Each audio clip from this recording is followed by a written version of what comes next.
চৌদিশে পঞ্চায়ত নিৰ্বাচনৰ গৰম বতাহ বলিছে। পঞ্চায়ত নিৰ্বাচনত প্ৰতিদ্বন্দ্বিতা কৰা প্ৰাৰ্থীসকলেও ঘৰে ঘৰে গৈ নিৰ্বাচনী প্ৰচাৰ চলাইছে। এইবাৰ এক ব্যতিক্ৰমী দৃশ্য দেখা গ'ল লখিমপুৰৰ নাওবৈচা সমষ্টিত। আৰু নাওবৈচা সমষ্টিত যিসকল মহিলা প্ৰাৰ্থী আছে তেওঁলোকে সেইসকল প্ৰাৰ্থীয়ে নিজৰ স্বামীৰ ফটো পোষ্টাৰত আঁৰি স্বামীৰ হৈ নিৰ্বাচনত প্ৰতিদ্বন্দ্বিতা কৰিছে পত্নীয়ে, অৰ্থাৎ মহিলাৰ বাবে য'ত সংৰক্ষিত কৰা হৈছে তাত মহিলাক কেৱল ব্যৱহাৰ কৰা হৈছে, প্ৰকৃততে প্ৰতিনিধি হ'ব ওলাইছে স্বামীহে। আৰু তাতোকৈ আমোদজনক ঘটনা এটা সংঘটিত হৈছে নাওবৈচাৰ BMP গাঁও পঞ্চায়তৰ 5 নম্বৰ ৱাৰ্ডত। আৰু মই এই মুহূৰ্তত দেখুৱাব বিচাৰিছোঁ এই এখন পোষ্টাৰ, যিখন পোষ্টাৰ দেখিছে হাফিজা বেগম এইগৰাকী হৈছে মহগুলি গাঁৱৰ 5 নম্বৰ ৱাৰ্ডৰ ৱাৰ্ড সদস্য পদৰ কাৰণে প্ৰাৰ্থিত্ব আগবঢ়াইছে কোৰৰ প্ৰতীক চিহ্ন। কিন্তু ইফালে দেখিছে আতিকুল ইছলামৰ ফটো আছে, অৰ্থাৎ আতিকুল ইছলাম নামৰ এগৰাকী ফটো পোষ্টাৰত সংলগ্ন কৰিছে। আতিকুল ইছলাম কি হয়, হাফিজা বেগমৰ লগত আতিকুল ইছলাম কি হয়, এই সম্পৰ্কে ৰাইজৰ পৰা জানিব চেষ্টা কৰিম। আৰু সাধাৰণ যিসকল ৰাইজ আছে তেওঁলোক এতিয়া বিভ্ৰান্তিত পৰিছে। সাধাৰণ ৰাইজে প্ৰথমে ভাবিছিলে যে আতিকুল ইছলামে নিৰ্বাচনত প্ৰতিদ্বন্দ্বিতা কৰিছে, কিন্তু পোষ্টাৰত আকৌ দেখিলে আন এগৰাকী মহিলাৰ ফটো দিয়া হৈছে। মই আপোনাৰ ওচৰলৈ আহিছোঁ, আপোনাৰ এইখন 5 নম্বৰ ৱাৰ্ডতে হয়। আপোনালোকে কৈছে যে আপোনালোক বিভ্ৰান্ত হৈছে, খেলি মেলি লাগিছে, মানে কাহিনীটো কি অকণমান কওকচোন। কাহিনীটো আমি কালি গম পাইছোঁ। আমাৰ এই 5 নং ৱাৰ্ডৰ এটা মহিলা সদস্য হাফিজা বেগমক আমি চিনি নাপাওঁ। আমি যেতিয়া গম পাওঁ আতিকুল ইছলাম বুলি ল'ৰা এটা আছে, আতিকুলে আপোনাৰ ইলেকশ্যন খেলিব বুলি আমি এইটো মানে তাৰ হেৰি শুনিছোঁ।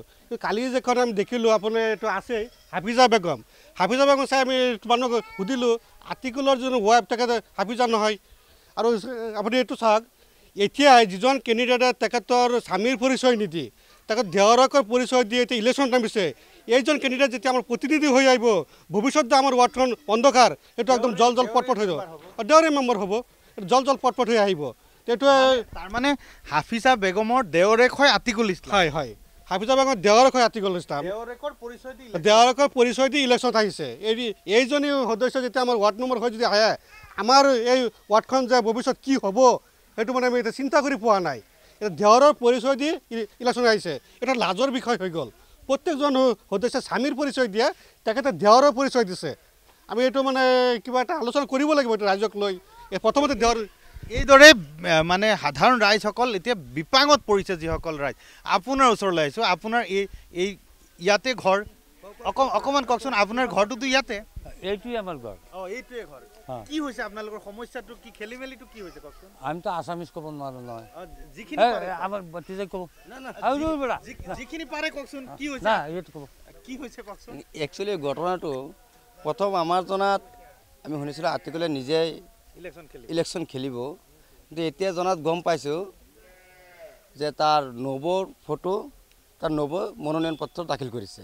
কিন্তু প্ৰথমতে আমাৰ জনাত আতিকুলে মনোনয়ন দাখিল কৰিব বুলি আমি গম পাওঁ। কিন্তু এতিয়া ময়ো ইয়াৰ ওচৰৰে মানুহ হয়, মই নিজেই জ্ঞাত নহয়। আজি ফটোটো চাই মই নিজে আচৰিত হৈ গ'লোঁ। এইখিনি মোৰ বক্তব্য।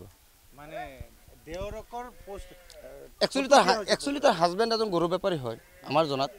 হাজবেণ্ডৰ ফটোটোৰ লগত থাকিলে আমি বেছি ভাল পালোহেঁতেন।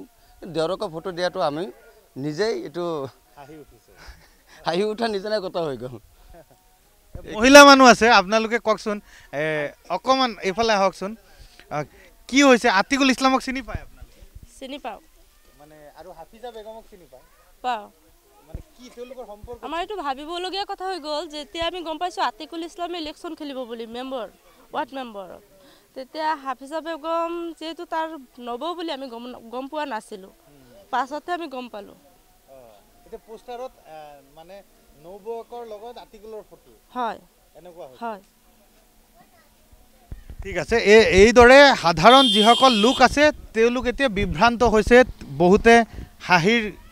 বহুতক হাঁহিৰ খোৰাক যোগাইছে এনে পোষ্টাৰসমূহে।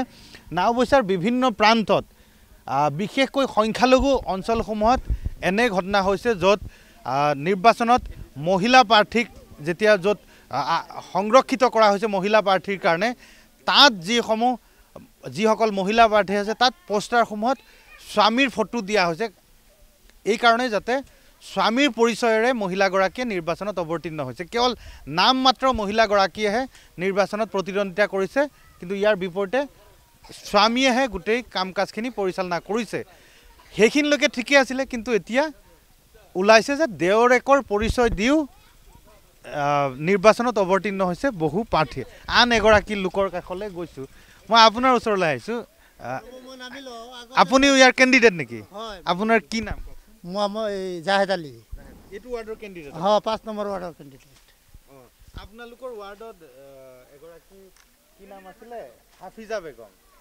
নে আতিকুল ইছলাম কেণ্ডিডেট এইটো হাফিজা বেগমহে মই পোষ্টাৰত আমি দেখি পাইছোঁ কিন্তু প্ৰকৃততে কেণ্ডিডেটৰ হাফিজা বেগম কিন্তু আতিকুলৰ এইটো এই ডাঙৰ দাদাৰ বোৱাৰীহে মই চিনি পাওঁ মানে আগত কেণ্ডিডেট আতিকুল আছিলে নাই আগতে এডভাৰটাইজো আতিকুলে নিজে কৰিছিল খেলিব বুলি খেলিব সিহঁত মানে যিটো আমি সচৰাচৰ পোষ্টাৰত চাইছোঁ আতিকুলৰ নামটো আছে কেণ্ডিডেট হিচাপে আপুনি কেণ্ডিডেট আপুনি নিজে গম নাপায় নাই আমি কেনেকৈ পাম আমাৰ ৱাৰ্ডত এতিয়া কেণ্ডিডেট 9জন কিন্তু কোনে কোনে থিয় হৈছে আমি ভালকেই নাজানো এইটো